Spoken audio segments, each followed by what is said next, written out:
जो लोग मेरे इस चैनल पर नए हैं या फिर मेरा ये वीडियो पहली बार देख रहे हैं, वो मेरा YouTube channel political Tamasha with doctor Arshi को सब्सक्राइब करके वहाँ पे लगी बेल आइकॉन को ज़रूर दबा दें ताकि आपको हमारे आने वाले हर वीडियो की अपडेट्स मिलती रहे।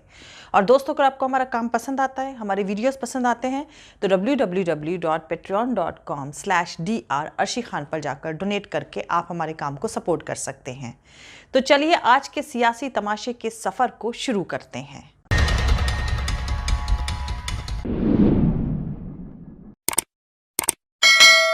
एक बात हमेशा याद रखें, मक्खन लगाने वाले के हाथ में हमेशा चाकू होता है।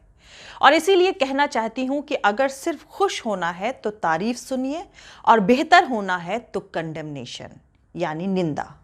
मतलब मक्खन लगाने वाले चमचों पर भरोसा ना करें। वैसे हकीकत यह है कि दुनिया का हर वो शख्स अकेला है जो दूसरों पर भरोसा करता है। खैर, मुल्क के सियासी हालात ने ऐसा दौर ला दिया है, या यूं कहें कि ऐसा उल्टा ज़माना आ गया है कि कोई तुम्हें रास्ता बताए तो उस पर ही शक करो कि वो तुम्हें लूट सकता है।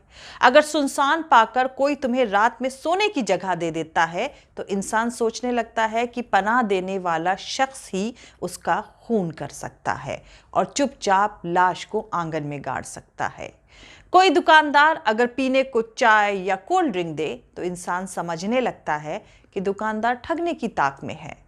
कोई थानेदार कभी हंसते हुए कंधे पर हाथ रख दे तो इंसान सोचने लगता है कि अब दरोगा जी किसी दफा में फंसाने वाले हैं।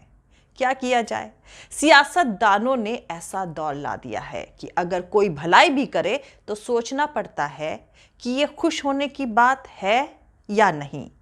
थोड़ा सोचने समझने का काम है। सोचने समझने से एक बात याद आई कि दोस्तों, क्या आप लोग को तहरीर स्क्वायर याद है? अरब स्प्रिंग के बाद मिस्र की कैपिटल काहिरा के इस मशहूर चौराहे पर लोग तंबू गाड़ कर बैठ गए, ठीक उसी तरह जैसे श्रीलंका की कैपिटल कोलंबो में हुआ। हुस्नी मुबारक, जिसने मिस्र पर दशकों तक हुकूमत और मुल्क को पूरी तरह से अपनी मुट्ठी में रखा, उसका तख्ता वहां की आवाम ने पलट दिया था। फिर पूरी दुनिया ने वो दिन भी देखा जब हुस्नी मुबारक को पिंजड़े में जानवर की तरह कैद करके अदालत में पेश किया गया। और अहम बात यह है कि उस वक्त भारत में करप्शन के खिलाफ आंदोलन चल रहा था। तहरीर स्क्वायर और हुस्नी मुबारक का जिक्र इसलिए कर रही हूं क्योंकि उसमें भारत के तेजी से बदलते हालात और श्रीलंका के भगोड़े प्रेसिडेंट गोटाबाया राजपक्षे में काफी सिमिलरिटीज हैं। राजपक्षे श्रीलंका छोड़कर भाग गए। अगर वो देश छोड़कर नहीं भागे होते तो उसका भी वही हाल होता जो हुस्नी मुबारक का हुआ था। मालदीव ने उसे सांस लेने भर के लिए पनाह दी। माना जा रहा है कि वो अब सिंगापुर जा चुके हैं। ये क्विड प्रो मामला है। क्विड प्रो यानी कुछ के लिए कुछ। ये इंग्लिश में इस्तेमाल किए जाने वाला एक लैटिन फ्रेज है जिसका मतलब है माल या सर्विसेज लेने देने जैसे एक एहसान के लिए एक और एहसान। फॉर एग्जाम्पल, तुम मेरी पीठ खुजाओ और मैं तुम्हारी खुजाऊंगा, या एक हाथ दूसरे को धोता है। खैर, ये क्विड प्रो मामला इसीलिए है क्योंकि मालदीव ने कुछ वक्त के लिए गोटाबाया राजपक्षे को पनाह दी, क्योंकि मालदीव के मोहम्मद नसीद को गोटाबाया ने भी पनाह दी थी। और जानकारों का मानना है कि भारत ने इस पूरे लेन देन में मदद करी है, हालांकि सरकार ने इनकार किया है। खैर, अहम बात यह है कि इन तमाम बातों का जिक्र यहाँ ख़ास तौर से इसलिए कर रही हूँ ताकि आप समझ सकें कि इंटरनेशनल एलीट कैसे एक दूसरे की मदद करते हैं। मालदीव मुस्लिम मुल्क है, श्रीलंका बौद्धों का, और गोटाबाया ने एंटी मुस्लिम पॉलिटिक्स करी, लेकिन फिर भी मालदीव ने उसे पनाह दी। मार्क्स ने इसीलिए कहा था कि मजदूरों एक हो जाओ।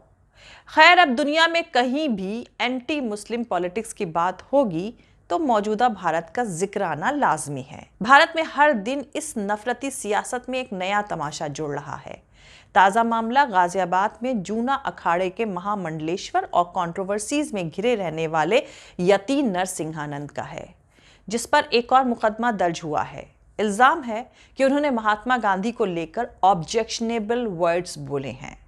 पुलिस के मुताबिक इस बयान से शांति भंग हो सकती है, इसीलिए पुलिस ने केस दर्ज करके जांच शुरू कर दी है।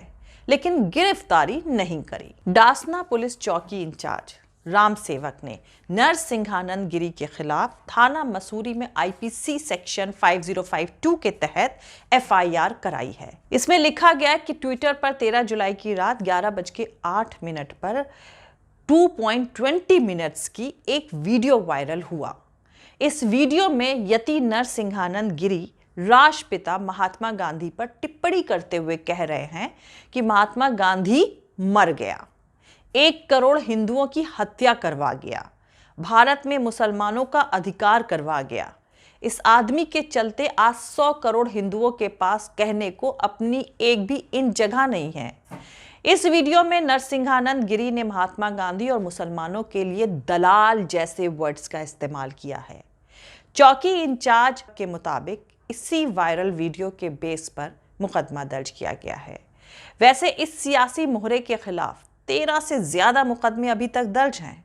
हरिद्वार में दिसंबर 2021 में धर्म संसद के दौरान हेट स्पीच पर यह जहरीला 1 महीने से ज्यादा जेल में बंद रहा था, लेकिन उसके बावजूद ये लगातार सोसाइटी को बांटने के काम को अंजाम दे रहा है। जाहिर सी बात है कि इस एंटी मुस्लिम सियासी तमाशे के पीछे किसी का तुगलकी फरमान है। जी हाँ, तुगलकी फरमान। आप जानते हैं कि यह मुहावरा उर्दू और हिंदी के सबसे फेमस मुहावरों में से एक है, जिसका मतलब होता है मन माने ढंग से फैसले करना। इस मुहावरे का रिश्ता दिल्ली सल्तनत पर राज करने वाले तुगलक अंपायर के दूसरे बादशाह मोहम्मद बिन तुगलक से है। गियासुद्दीन तुगलक की मौत के बाद जब मोहम्मद बिन तुगलक गद्दी पर बैठा तो उसने एक के बाद एक ऐसे सनक भरे फैसले किए जिसकी वजह से 50 साल के अंदर उसका पूरा अंपायर तबाह हो गया था। टोकन मनी लागू करना मोहम्मद बिन तुगलक का एक ऐसा ही फैसला था। ऐसा ही तुगलकी फैसला शिशींद्र राजपक्षे ने किया, जिसकी वजह से श्रीलंका तबाह हो गया। ऐसे ही एक फैसला हमारे यहाँ 8 नवंबर 2016 को नोटबंदी लागू करके किया गया था। तो आपको बता दूं कि राजपक्षे परिवार के 40 लोग श्रीलंका की सत्ता के अहम पदों पर थे। कोई राष्ट्रपति था, तो कोई वित्त मंत्री, तो कोई रक्षा मंत्री। सबसे बड़ा वाला बसील राजपक्षे फाइनेंस मिनिस्टर था और पाकिस्तान के आसिफ अली जरदारी की तरह उसे श्रीलंका में मिस्टर 10% के नाम से जाना जाता था। उसने बकायदा श्रीलंका का खजाना लूटा, लेकिन हर जांच में साफ बच जाता था। पर इस पूरी क्राइसिस की जड़ में 2 किरदार सबसे अहम हैं, और वो है चमल राजपक्षे और उसका बेटा शिशींद्र राजपक्षे। इन दोनों बाप बेटों ने श्रीलंका के साथ वही किया जो प्रधानमंत्री नरेंद्र मोदी ने नोटबंदी का फैसला लागू करके भारत के साथ किया था। क्योंकि भारत का एरिया बड़ा है, खाने पीने के मामले में देश आत्मनिर्भर है, इसीलिए भारत बच गया। अब क्रोनोलॉजी समझ लें लूट और तबाही की। दरअसल श्रीलंका के सरकारी खजाने को लूटने वाला चमल राजपक्षे का बेटा शिशींद्र राजपक्षे श्रीलंका का कृषि मंत्री था, यानी एग्रीकल्चर मिनिस्टर। महेंद्रा राजपक्षे और गोटाबाया दोनों इसके चाचा हैं। एक दिन अचानक इस सनकी ने फैसला ले लिया कि श्रीलंका को ऑर्गेनिक खेती के मामले में विश्व गुरु बनाना है। उसने ना किसी से पूछा ना किसी से समझा, बस फैसला सुना दिया। क्योंकि उसके बाप की सल्तनत थी, इसीलिए इस फैसले को पूरे देश में लागू कर दिया गया। श्रीलंका की दलाल मीडिया ने उसके इस फैसले को मास्टर स्ट्रोक बताना शुरू कर दिया। वहां के सुधीर चौधरी जैसे पत्रकारों ने, जो अब आज तक की शोहरत बढ़ा रहा है, उसके जैसे लोग ने एनालिसिस करना शुरू कर दिया कि कैसे ऑर्गेनिक खेती से श्रीलंका सोने की लंका में बदल जाएगा। आज श्रीलंका में जो अनाज की क्राइसिस है, उसकी वजह यही तुगलकी फरमान था। श्रीलंका की तबाही को रोका जा सकता था अगर वहां कोई मोहम्मद बिन तुगलक नहीं होता।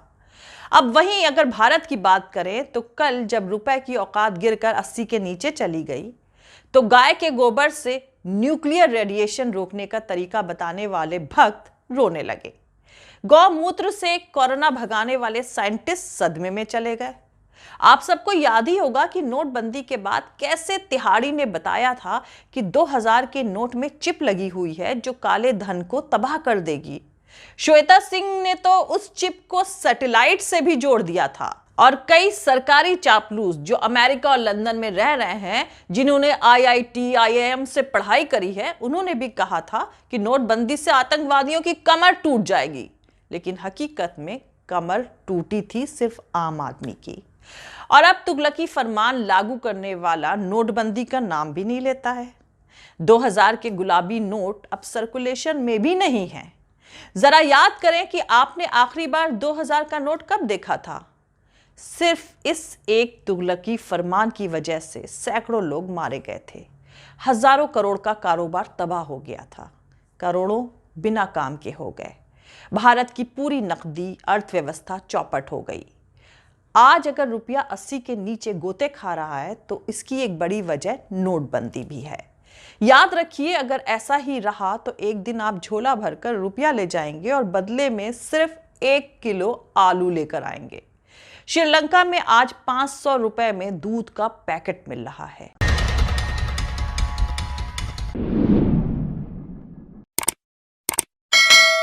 मिलते हैं अगले वीडियो में। जय हिंद, सत्यमेव जयते, अल्लाह हाफिज।